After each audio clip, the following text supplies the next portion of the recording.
क्या हाल है आप सभी का? अच्छा। बहुत अच्छे। तो आज हम लोगों को कक्षा 5 की संस्कृत पाठ 6 पढ़ना है और हमारे पाठ का नाम है अव्यय। क्या नाम है? अव्यय। पाठ का शीर्षक है बच्चों अव्यय शब्द। अव्यय शब्द। बच्चों अव्यय माने होता है इनडिक्लिनेबल, ऐसे शब्द, इनवेरिएबल, ऐसे शब्द जिसमें किसी तरह का कोई भी परिवर्तन ना हो। बच्चों अव्यय वे शब्द होते हैं जिनमें ना तो कोई टेंस का प्रभाव पड़ता है, ना ही वचन का प्रभाव पड़ता है, ना ही कारक का प्रभाव पड़ता है।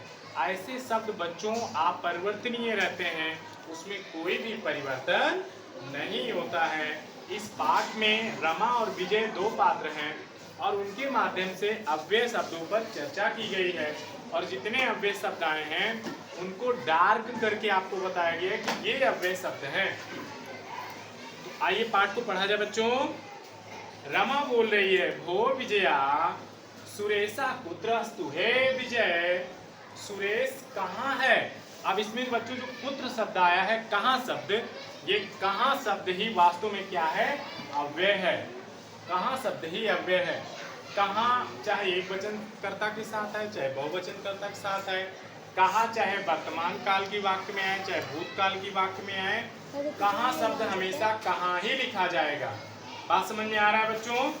इसके बाद आप देखेंगे, अब विजया कह रही है संप्रति सह विद्यालय अस्ति। इस समय वह विद्यालय में है। इस समय शब्द भी इसमें बच्चों क्या है? अव्यय है। आगे देखेंगे, रमा कह रही है सा कदा विद्यालयं गच्छत। वह कब विद्यालय जाता है? कब शब्द भी क्या है बच्चों? अव्यय है। आप उत्तर दिया करिए। विजया सा प्रातः काले विद्यालयं गच्छत।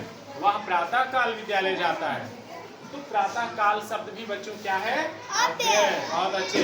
रमा कह रही है किम सा अध्ययनं पठेत। किम सा अध्ययनं पठेत। वह किसके साथ पढ़ने जाता है? विजया आम हाँ। तत्र सा अध्ययनं पठेत। रमा ने पूछा कि क्या वह वहां पढ़ने जाता है? तो विजय ने कहा हाँ, वह वहां पढ़ने जाता है। अब यहाँ जो तत्र शब्द आया है, सदा शब्द आया है, ये भी क्या है बच्चों? अव्यय है। आगे देखेंगे, किम तत्र सा संस्कृतम अपि पठत। क्या वह वहां संस्कृत पढ़ता है? तो वो कह रहा है आम स संस्कृत अपि पठत। हाँ, वह वहां संस्कृत भी पढ़ता है। अपि शब्द आया है बच्चों, अपि। अपि शब्द भी क्या है? अव्यय है। आगे देखेंगे, आगे कह रहा है, रमा कह रही है सा कृति वदने गृहमक्षत आगच्छत। सा कृति वदने गृहम आगच्छत। वह कितने बजे घर आ जाता है? विजय कह रहा है सा सायंकाले पंचवदने गृहम आगच्छत। वह शाम को 5 बजे घर आ जाता है। तो ये जो सायंकाले शब्द दिया गया, शाम का समय, यह भी बच्चों क्या है? अव्यय है। बच्चों आइए हम लोग समझते हैं कि अव्यय है क्या। अव्यय देखेंगे बच्चों, अव्यय वह शब्द होता है जिसपे लिंग, वचन, कारक अथवा काल का कोई भी प्रभाव नहीं पड़ता है या इसके द्वारा उस पर कोई भी विकार नहीं उत्पन्न होता है। हर स्थिति में वह अपने मूल रूप में ही बना रहता है। फॉर एग्जाम्पल अगर मैं लिखूं एक शब्द वहां, क्या लिखा मैंने? वहां। अब इसके साथ हम चाहे जो कर्ता ले आए, वहां मैंने तुम्हें देखा। अब वहां मैंने तुम्हें देखा, यहां मैंने कर्ता हो गया, देखा पास्ट इंडेफिनिट टेंस की वाक्य है बच्चों, भूतकाल की वाक्य है। वहां का वहां ही लिखा है। आओ कर्ता बदल ले,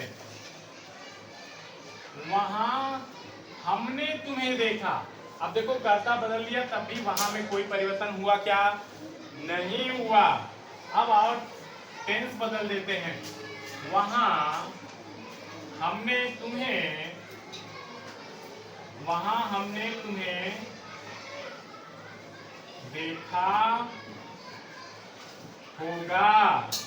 देखा होगा। पास्ट परफेक्ट टेंस की वाक्य हो गई। उसके बाद भी आप देखिए वहां में कोई परिवर्तन नहीं हुआ। तो वहां क्या है बच्चों? आ वे। आ माने नहीं, वे माने खर्च होना।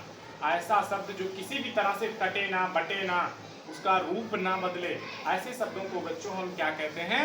अव्यय कहते हैं। अव्यय को 5 प्रकार से बांटा गया है। क्रिया विशेषण अव्यय, जिसको आप एडवर्ब कहते हैं अंग्रेजी में। संबंध सूचक अव्यय, जिसको आप अंग्रेजी में जो है प्रीपोजिशन कहते हैं। और फिर आप तीसरा देखेंगे समुच्चय बोधक, जिसको आप अंग्रेजी में कंजंक्शन कहेंगे। चौथा आप देखेंगे विस्मयादि बोधक, जिसको आप अंग्रेजी में इंटरजेक्शन कहते हैं। और फिर पांचवा है निपात, जिसको एम्फासिस किया जाता है, जोर डाला जाता है जिस वाक्य में, जिन शब्दों के माध्यम से वो निपात अव्यय कहलाते हैं। एक एक एग्जाम्पल भी यहाँ दिया गया है बच्चों, जैसे क्रिया विशेषण यहाँ वहाँ, अभी मैंने एक बताया ना। ठीक, संबंध सूचक जैसे के साथ, के बिना, जो, जहां, जिसे। फिर देखेंगे समुच्चय बोधक और, परंतु, लेकिन, ये सब शब्द क्या है? समुच्चय बोधक है। विस्मयाद जैसे आहा, ओह, अरे वाह, बहुत बढ़िया, ये सब क्या है? विस्मयादि बोधक है। और ये निपात सूचक अव्यय जो है, जैसे तो ही, तुमने तो ही यह पत्र लिखा होगा, हरि ही विद्यालय गया होगा। तो यहाँ क्या किया जा रहा है? वाक्य में जोर डाला जा रहा है। तो जहाँ जोर डाला जाएगा वहाँ निपात सूचक अव्यय होगा। तो हमने देखा अव्यय क्या है बच्चों? लिंग वचन कारक अथवा कालकर, जिस पर कोई प्रभाव ना पड़े जिन शब्दों पर, वह कहलाएगा अव्यय। अव्यय के 5 प्रकार हमने देख लिया, क्रिया विशेषण, संबंध सूचक, समुच्चय बोधक, विस्मयादि बोधक और निपात सूचक। आज की कक्षा आपको कैसी लगी? जरूर बताइए मुझे, कैसी लगी? अच्छी। Thank you.